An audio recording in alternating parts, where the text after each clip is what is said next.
Hello students, SYBCom semester 3 business law part 1 साठी आपण हे व्हिडिओ लेक्चर बघतोय. आपण बघतोय कराराची पूर्तता म्हणजे काय व ती कोणी करावयाची असते. करार करणाऱ्या व्यक्तींनी करारात नमूद केल्याप्रमाणे आपापल्या वचनाची पूर्ती केली पाहिजे किंवा तशी इच्छा प्रकट केली पाहिजे. कराराच्या पूर्ततेची या कायद्याप्रमाणे किंवा इतर कोणत्याही कायद्याप्रमाणे गरज नसेल किंवा क्षम्य असेल तर कराराच्या पूर्ततेची आवश्यकता नाही. बघा, कराराची पूर्तता करणे म्हणजे करार पूर्ण करणे, कराराची अंमलबजावणी करणे. जर दोन्ही पक्षांनी किंवा दोन्ही व्यक्तींनी ज्या दोन व्यक्तींमध्ये करार होतो त्याने आपला करार पूर्ण केला किंवा तशी इच्छा प्रकट केली की आम्ही करार भविष्य काळामध्ये पूर्ण करणार आहोत तर आपण त्याला कराराची पूर्तता असं म्हणू शकतो. किंवा एखाद्या कायद्याने समजा एखादा करार पूर्ण करायची कायद्यानेच गरज नसेल तर मग आपण त्या कराराच्या पूर्ततेची आपल्याला आवश्यकता भासत नाही. असे काही करार आहेत की जे क्षम्य असतात की ज्यांची कायद्याप्रमाणे पूर्ण करण्याची गरज नसते. आपण पुढे ते बघणार आहोत. करारात दिलेली वचने करारातील व्यक्तीचा मृत्यू झाल्यास त्याच्या वारसांना पूर्ण करावी लागतात. परंतु मूळ करारातच जर ही गोष्ट अपेक्षित नसेल तर गोष्ट वेगळी. बघा, काही करार झाल्यानंतर एखाद्या व्यक्तीचा मृत्यू झाला, त्या करारातील एखाद्या पक्षाचा एखाद्या व्यक्तीचा पक्षातील एखाद्या व्यक्तीचा मृत्यू झाला तर ती गोष्ट तो करार त्याच्या वारसांना पूर्ण करावा लागतो. परंतु जर ती गोष्ट स्वतः ती व्यक्तीच पूर्ण करणारी असेल, जर त्याच्या वारसाशी काही संबंध नसेल तर ती गोष्ट कायद्याने तो करार पूर्ण होऊ शकत नाही किंवा तो करार क्षम्य असतो. उदाहरण आहे, अ ब ला ₹1000 घेऊन काही माल देण्याचे कबूल करतो, परंतु ते करण्यापूर्वी अ मरण पावतो. अ च्या कायदेशीर वारसांनी तो माल दिला पाहिजे व त्यांना ब नी ₹1000 दिले पाहिजेत. वरील उदाहरणात तशी करार पूर्ण करण्याची आवश्यकता नाही, कारण करार व्यक्तीवर अवलंबून आहे. करार हा अ आणि ब मध्ये झालेला. या करारामध्ये कुठेही असं सांगितलं नव्हतं की अ च्या वतीने त्याचे वारसदार तो करार पूर्ण करतील. त्यामुळे या करारात तो पूर्ण नाही केला तरी कायद्याने त्याची काही आवश्यकता नाही. अ ठराविक पैशांना ठराविक दिवसात ब ला चित्र रंगवून द्यायचं वचन देतो, परंतु त्या ठरलेल्या तारखेपूर्वी अ मरण पावतो. अ च्या वारसांना चित्र काढून देतो असे म्हणता येणार नाही किंवा ब ला त्यांना तसं करण्यास सांगता येणार नाही. ही 2 उदाहरणं झाली की अशा प्रकरणात करार हा व्यर्थ ठरतो किंवा करार हा वर्जनीय ठरतो. कराराची पूर्तता कोणी केली पाहिजे? व्यक्तीच्या कौशल्यावर आधारित करार प्रस्तावकानेच पूर्ण केले पाहिजे. आता बघा, आपण एकदम पहिल्या व्हिडिओ लेक्चरमध्ये आपण प्रस्तावक आणि प्रस्तावता हे पाहिलं होतं. जी व्यक्ती प्रस्ताव मांडते त्याला आपण प्रस्तावक म्हणतो आणि जी व्यक्ती प्रस्ताव स्वीकारते, दिलेल्या ठरावाला होकार देते त्याला आपण प्रस्तावता असे म्हणतो. तर एखादा करार हा प्रस्तावकाने, जो प्रस्ताव करणारा व्यक्ती आहे, जो ठराव मांडणारा व्यक्ती आहे, त्या व्यक्तीच्या जर कौशल्यावर त्याच्या गुणांवर जर अवलंबून असेल तर तो प्रस्तावकानेच तो करार पूर्ण केला पाहिजे. त्याच्या व्यतिरिक्त इतर कोणीही तो करार पूर्ण करू शकत नाही. तर दुसरे कराराची पूर्ततेमध्ये दुसरा प्रकार आहे इतर करार. इतर करार म्हणजे अनेक प्रस्तावक असतील व त्या सर्वांनी मिळून संयुक्तपणे पूर्ण करावयाचे करार. प्रस्तावकाच्या माणसाने, प्रस्तावकाच्या वतीने तिराहिताने, प्रस्तावक मृत्यू पावल्यास त्याच्या कायदेशीर वारसाने. बघा, कराराची पूर्तता 2 प्रकारे केली जाते. पहिला तर जर ठराविक व्यक्तीच्या कौशल्यावर आधारित एखादा करार असेल तर ती व्यक्तीनेच तो करार पूर्ण केला पाहिजे. किंवा इतर करारामध्ये समजा जर खूप सारे प्रस्तावक असतील, एखादा करार असेल आणि त्याच्यामध्ये प्रस्तावक खूप असतील तर त्या सर्वांनी मिळून संयुक्तपणे तो करार पूर्ण केला पाहिजे. किंवा प्रस्तावकाच्या माणसाने, समजा प्रस्तावकाच्या माणसाने असिस्टंटने तो प्रस्ताव त्या माणसाच्या वतीने, पक्षकाराच्या वतीने पूर्ण केला पाहिजे. एखादा कंपनीचा मालक असतो तर त्याच्या वतीने त्यांच्या ऑफिस स्टाफ असतील, त्यांचे जे कोणी कारकून असतील, त्यांचे जे कोणी मॅनेजर असतील ते कंपनीचे सगळे करार पूर्ण करत असतात. म्हणजे प्रस्तावकाच्या वतीने ते माणसं काम करत असतात. प्रस्तावकाच्या वतीने तिराहिताने, प्रस्तावकाच्या वतीने इतर कुठल्याही व्यक्तीने जर तसं करारात नमूद असेल तर तो करार पूर्ण करू शकतो. आणि जर प्रस्तावक मृत्यू पावल्यास त्याच्या कायदेशीर वारसाने, जर शक्य असेल तर एखादा प्रस्तावक मृत्यू पावल्यास आणि त्याच्या वारसाने ती गोष्ट पूर्ण करावयाची असल्यास वारसाने ती गोष्ट, तो प्रस्ताव पूर्ण केला, तो करार पूर्ण केला पाहिजे. करार पूर्ततेची इच्छा व तयारी दर्शवणे म्हणजे काय? करार पूर्ततेची इच्छा किंवा तयारी वैध ठरवण्यासाठी पुढील अटींची पूर्तता करणे आवश्यक आहे. करार करण्याची तयारी विनाअट असावी. त्यात अटी असल्यास दुसरे पक्ष त्यास नकार देऊ शकतात. प्रस्तावक किंवा त्याच्या प्रतिनिधीने करार पूर्ततेची इच्छा प्रकट केली पाहिजे. जी गोष्ट करारात ठरलेल्या वेळी किंवा योग्य मुदतीत केली पाहिजे. पूर्तता करारात ठरलेल्या ठिकाणी किंवा प्रस्ताव सांगितलेल्या ठिकाणी केली पाहिजे.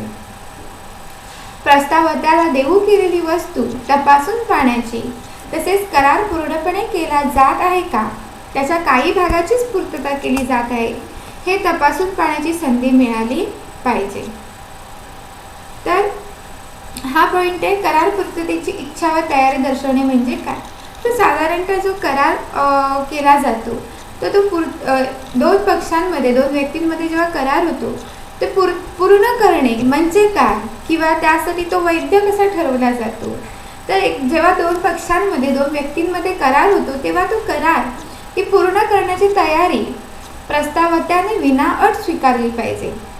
जर त्याच्या प्रस्तावत्याने तो करार स्वीकारताना काही अटी घातल्या तर त्याला दुसरे पक्ष नकार देऊ शकतात. प्रस्तावक किंवा त्याच्या प्रतिनिधीने करार पूर्ततेची इच्छा प्रकट केली पाहिजे. म्हणजे त्यांनी तो करार पूर्ण करण्यासाठी फोर्स केला पाहिजे की हा करार पूर्ण झाला पाहिजे. अनिच्छेने एखादी गोष्ट, एखादा करार करता कामा नाही. त्या करारासाठी योग्य ती मुदत दिली गेली पाहिजे. अनिश्चित काळासाठी केलेले करार हे व्यर्थनीय, वर्जनीय ठरतात. त्या ज्या करारात नमूद असलेल्या ठिकाणी तो करार पूर्ण केला पाहिजे. तो करारात जी कुठली वस्तू नमूद केलेली आहे किंवा जी कोणती गोष्ट नमूद केलेली आहे ते प्रस्तावत्याने तपासून पाहण्याचा अधिकार त्याला दिलेला आहे. त्याला तशी संधी मिळाली पाहिजे. तर ह्या गोष्टी आहेत, ह्या गोष्टी जेव्हा पूर्ण केल्या जातात किंवा एखाद्या व्यक्तीची, एखाद्या पक्षाची करार करण्याची इच्छा म्हणजे काय, तर ह्या सगळ्या गोष्टी त्याच्यामध्ये असल्या पाहिजेत. करार पूर्ततेसाठी प्रकट केलेल्या इच्छाचा नकार दिल्यास होणारे परिणाम. प्रस्तावकाने करार पूर्तीची इच्छा किंवा तयारी दर्शवलेली असताना जर प्रस्तावकाने स्वीकारायला नकार दिला तर करार पूर्ण न केल्याबद्दल प्रस्तावक जबाबदार राहत नाही. तसेच करारातील त्याचे कोणतेही अधिकार कमी होत नाही. समजा प्रस्तावकाने करार करण्याची इच्छा दर्शवली आणि ती इच्छा दर्शवल्यानंतर समोरच्या व्यक्तीने तो स्वीकारायला नकार दिला तर तो करार पूर्ण न केल्याबद्दल प्रस्तावकाला कुठल्याही प्रकारे कायदेशीर जबाबदार धरता येत नाही. तसे त्याचे कोणतेही अधिकार कमी होत नाही. करार पूर्ततेची मुदत व ठिकाण. करार पूर्ततेची वेळ व ठिकाण करारातील पक्षांनी परस्पर संमतीने ठरवायचे असते. आता हे आपण अगोदरच पाहिलेलं आहे की करार पूर्ततेमध्ये, करारामध्ये त्याची मुदत हा एक महत्त्वाचा, अंमलबजावणीसाठी महत्त्वाचा मुद्दा असतो. तर दोन्ही पक्षांनी परस्पर संमतीने करार पूर्ततेची वेळ व ठिकाण ठरवलं पाहिजे. त्याची योग्य वेळ व स्वेच्छेने निवडलेली असावी. जर करार पूर्ततेची वेळ व ठिकाण ठरवून दिलं नसेल तर अशा वेळेला तो करार पूर्ण करण्यासाठी असलेल्या योग्य वेळेतच तो करार पूर्ण झाला पाहिजे. करारात जर करारपूर्तीचा दिवस ठरवून दिला असेल व प्रस्तावकाने कराराची पूर्तता या ठिकाणी ठरलेल्या दिवशी कामाच्या वेळात केली पाहिजे. करारात करारपूर्तीचा दिवस व जागा दिली असेल व प्रस्तावकाकडून मागणी येणे आवश्यक असेल व अशी मागणी आल्याबरोबर करार पूर्तता ठरल्याप्रमाणे करावयाची तयारी ठेवली पाहिजे. प्रस्तावकाकडून मागणीची गरज नसेल व करारपूर्तीची जागा ठरलेली नसेल तर प्रस्तावकाने प्रस्तावकाला जागा ठरवण्याची विनंती योग्य वेळेत करावी व त्याने ठरवलेल्या जागी कराराची पूर्तता करावी. कराराची पूर्तता प्रस्तावकाने ठरवलेल्या किंवा मान्य केलेल्या पद्धतीने व ठरविलेल्या किंवा मान्य केलेल्या जागी केली पाहिजे. बघा, कराराच्या संदर्भात वेळ आणि मुदतीला तितकेच महत्त्व आहे. असं आपण म्हणतो की करार हा योग्य मुदतीमध्ये पूर्ण करण्यात यावा आणि त्याची योग्य वेळ ही प्रस्तावकाने स्वेच्छेने मान्य केलेली असावी. एखाद्या स्वरूपाच्या धंद्याच्या प्रथेवर सुद्धा त्या पक्षाच्या इच्छेवर सुद्धा कराराची योग्य मुदत व वेळ असते. जो कोणता करारपूर्तीचा दिवस असेल त्यावेळेला प्रस्तावकांनी म्हणजे ज्याने प्रस्ताव केला आहे त्या व्यक्तीने त्या पक्षाने त्या दिवशी ठरलेल्या कामाच्या वेळेत तो प्रस्ताव पूर्ण केला पाहिजे. समजा कधी कधी प्रस्ताव अशा स्वरूपाचे असतात की मागणी आल्यावर तुम्हाला तो प्रस्ताव करार पूर्ण करायचा आहे.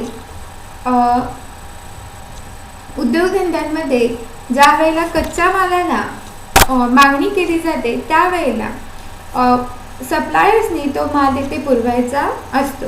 अशा वेळेला त्यांच्यामध्ये एक ठराविक करार झालेला असतो. ज्या वेळेला मागणी येईल त्यावेळेला तो मागणीप्रमाणे वस्तूंचा रॉ मटेरियलचा पुरवठा झाला पाहिजे. म्हणजे ही योग्य वेळ आहे करारातली. एखाद्या पक्षाने करार पूर्ततेसाठी नकार दिल्यास होणारे परिणाम. समजा प्रस्तावक आणि प्रस्तावक हे दोन पक्ष असतात. याच्यामध्ये कुठल्या पक्षाने जर करार पूर्ततेसाठी नकार दिला तर कायद्याने त्याच्यावर कोणते परिणाम होऊ शकतात. जर करारातील एखाद्या पक्षाने करार पूर्ण करण्यास नकार दिला किंवा त्याबद्दल अशक्यता दर्शवली तर प्रस्तावकास करार रद्द करण्याचा अधिकार आहे किंवा करार पूर्ण करण्याबद्दलची मान्यता तो शब्द किंवा एखाद्या कृतीद्वारे देऊ शकतो. बघा, जी व्यक्ती प्रस्ताव करते तिला आपण प्रस्तावक असे म्हणतो आणि जी व्यक्तीला प्रस्ताव केला आहे त्याला आपण प्रस्तावता असे म्हणतो. तर करारामध्ये जर एखाद्या पक्षाने करार पूर्ण करण्यास नकार दिला व त्याबद्दल अशक्यता दर्शवली तर प्रस्तावत्यास तो करार रद्द करण्याचा अधिकार आहे किंवा तो करार रद्द न करता तो पूर्ण करण्याबद्दलही ती व्यक्ती तो पक्ष समोरच्या पक्षाला शब्द किंवा एखाद्या कृतीद्वारे ते सांगू शकतो. म्हणजे तो त्याला लीगल नोटीस देऊ शकतो किंवा त्यांना तो प्रत्यक्ष कृतीद्वारे सांगू शकतो की त्याने तो करार पूर्ण करण्याचं बंधन आहे. उदाहरणार्थ, अ नावाच्या गायकाने ब या थिएटर व्यवस्थापकाबरोबर करार केला. त्या करारानुसार आठवड्यातून 2 रात्री अने थिएटरमध्ये गाण्याचा कार्यक्रम करण्याचे ठरवले. आता इथे अ हा प्रस्तावक आहे आणि ब हा प्रस्तावता आहे. सदरचा करार हा 2 महिन्यांकरता होता. प्रत्येक कार्यक्रमासाठी ₹1000 प्रति दिवस देण्याचे ठरले. 6व्या दिवशी अ गैरहजर राहिला. 7व्या दिवशी अने बच्या परवानगीने गाण्याचा कार्यक्रम केला. बने करार पूर्ण करण्याची मान्यता दर्शविली व सदरचा करार तो नाकारू शकत नाही.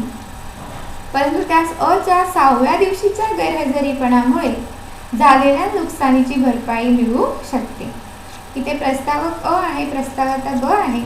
मग प्रस्तावकाने प्रस्ताव केल्यानंतर कुठेतरी मध्ये तो प्रस्ताव, तो करार खंड केला, पण त्या दिवशीसाठी जे काही नुकसान झाले ते नुकसान अ ने ब ला भरून देण्याचे मान्य केले. वेळेला महत्त्व असलेले करार.